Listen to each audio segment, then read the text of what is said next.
Shalom jemaat yang dikasih Tuhan, kita akan merenungkan firman Tuhan. Mari kita berdoa. Tuhan, betapa hati kami melimpah dengan syukur karena ada kesempatan mendengar dan merenungkan firman-Mu. Kami mohon ya Roh Kudus kiranya beri kami pengertian dan hikmat untuk kami memahami dan menjadi pelaku-pelaku firman dalam nama Tuhan Yesus. Amin. Bapak Ibu, pembacaan firman Tuhan terambil dari 2 Korintus pasal 12 ayat 7 sampai dengan ayatnya yang ke-10. Demikian firman Tuhan. Dan supaya aku jangan meninggikan diri karena pernyataan-pernyataan yang luar biasa itu, maka aku diberi suatu duri dalam dagingku, yaitu seorang utusan iblis untuk menggocok aku supaya aku jangan meninggikan diri. Tentang hal itu aku sudah 3 kali berseru kepada Tuhan supaya utusan iblis itu mundur daripadaku. Tetapi jawab Tuhan kepadaku, cukuplah kasih karuniaku bagimu, sebab justru dalam kelemahanlah kuasaku menjadi sempurna. Sebab itu, terlebih suka aku bermegah atas kelemahanku, supaya kuasa Kristus turun menaungi aku. Karena itu aku senang dan rela di dalam kelemahan, di dalam siksaan, di dalam kesukaran, di dalam penganiayaan dan kesesakan oleh karena Kristus. Sebab jika aku lemah, maka aku kuat. Demikian firman Tuhan menjadi dasar bagi kita pada hari ini. Tema kita adalah kelemahanku adalah kekuatanku. Kelemahanku adalah kekuatanku. Nah Bapak Ibu, Alkitab mengatakan sebab memang Allah sengaja memilih yang dianggap lemah oleh dunia ini supaya orang-orang yang gagah perkasa menjadi malu. Ya, itu ada dalam 1 Korintus 1:27-29. Nah, kelemahan-kelemahan kita bukanlah suatu kebetulan, apalagi dosa. Dan Allah dengan sengaja mengizinkannya. Ada 4 berkat istimewa dari kelemahan-kelemahan kita. Yang pertama, bahwa kelemahan kita membuat kita menjadi sadar diri dan berserah diri. Nah, saudara, umumnya orang sering menyangkali kelemahannya. Mereka sering merasa gengsi untuk mengatakan bahwa mereka ini lemah dan terbatas. Sering mereka berkata, aku sanggup kok melakukannya sendiri, aku tidak butuh orang lain, bahkan Tuhan pun tidak aku butuhkan. Nah, namun melalui firman Tuhan ini, Paulus hendak menyaksikan bahwa ketika ia lemah, ia menyadari kelemahannya, siapa dirinya, dan hendak menyaksikan bahwa ketika ia lemah, ia menjadi pribadi yang sesungguhnya hidupnya lebih ringan walau menderita. Mengapa? Karena ia lebih berserah dan lebih mempercayakan hidupnya kepada Tuhan. Nah, Paulus berkata, karena itu aku senang dan rela di dalam kelemahan, di dalam siksaan, di dalam penganiayaan dan kesesakan oleh karena Kristus. Sebab jika aku lemah, maka aku kuat. Ya, Daud juga berkata, waktu aku takut, aku ini percaya padamu. Jadi saudara, inilah sesungguhnya berkat istimewa dari kelemahan-kelemahan kita. Oh, yang pertama, kelemahan membuat kita menjadi sadar siapa diri kita dan akhirnya membuat kita berserah diri kepada Tuhan. Nah, hal yang kedua adalah kelemahan membuat kita terhindar dari kesombongan dan keangkuhan diri.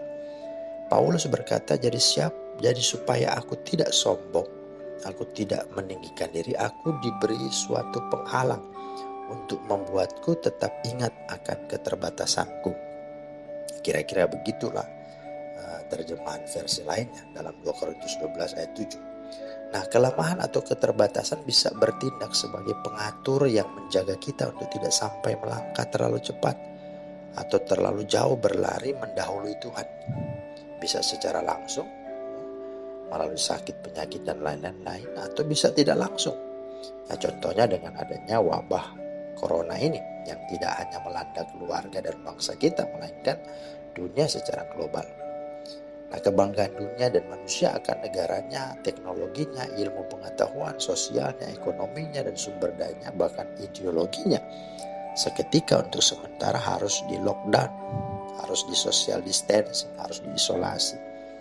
Jadi artinya ini ya menjadi satu catatan penting untuk supaya kita tahu dan sadar bahwa kelemahan itu membuat kita terhindar dari kesombongan dan keangkuhan diri. Ya. karena itu semua ya sia-sia ya. Dan sudah ada contoh ya, bahwa dengan adanya corona ini semua kebanggaan itu pun nggak ada gunanya ya. Nah, yang ketiga, kelemahan adalah sarana Allah untuk memakai kita supaya efektif dengan kuasanya. Ya, Paulus berkata, sebab justru dalam kelemahanlah kuasa Allah menjadi sempurna. Ayat 9b. Dalam kelemahan Paulus menjadi pribadi yang kuat, yang tangguh, berkarisma karena kuasa Allah menaunginya sekalipun dalam penderitaan. Ya. Ayat 10b berkata, sebab jika aku lemah maka aku kuat. Saudara, ini hal yang sungguh-sungguh menarik ya. Justru di dalam kelemahan itu Allah hendak memakai kita dan kuasa Allah justru nyata dan sempurna. Nah, Hudson Taylor pernah berkata, semua orang besar Allah adalah orang-orang lemah. Semua orang besar Allah adalah orang-orang lemah. Dalam Alkitab semua ya begitu. Musa ya pribadi yang lemah sebenarnya kan, tapi dipakai Tuhan membawa dan membebaskan Israel dari perbudakan Mesir. Yakub juga seorang penipu, pembohong, tapi juga dipakai sebagai bapak atau ya orang-orang yang sungguh-sungguh beriman kepada Tuhan. Gideon juga, Yefta, Daud, Petrus, semua dalam tokoh Alkitab orang-orang yang lemah, tapi Tuhan pakai dalam kelemahan justru kuasa Allah nyata dan sempurna. Nah, yang terakhir keempat, bahwa kelemahan akhirnya mendorong kita semakin punya rasa empati dengan hidup sesama dan hidup bersama. Sedangkan kekuatan dan kemampuan selalu melahirkan semangat untuk berdiri sendiri. Ya, individualistis, egois, aku tidak membutuhkan orang lain, aku tidak peduli dengan orang lain. Nah, tetapi berbeda dengan kelemahan, dengan kesadaran akan keterbatasan dan kelemahan-kelemahan kita, justru akan menunjukkan betapa kita harus saling menjaga, saling mengingatkan, saling mendukung, saling mendoakan, saling memperhatikan dan saling membutuhkan. Terkhususnya di saat bangsa kita menghadapi pandemi COVID-19 ini. Banyak yang telah tiada, banyak juga yang sembuh, namun dampak krisis ekonomi pada masyarakat kecil, pedagang dan usaha serta pekerja online sangatlah besar. Ya, mari kita peka dan empati dengan semuanya itu. Ya, ingat, ya, kelemahanmu adalah kekuatanmu. Tuhan kiranya memeteraikan firman-Nya dan memberkati Bapak Ibu semua saudara.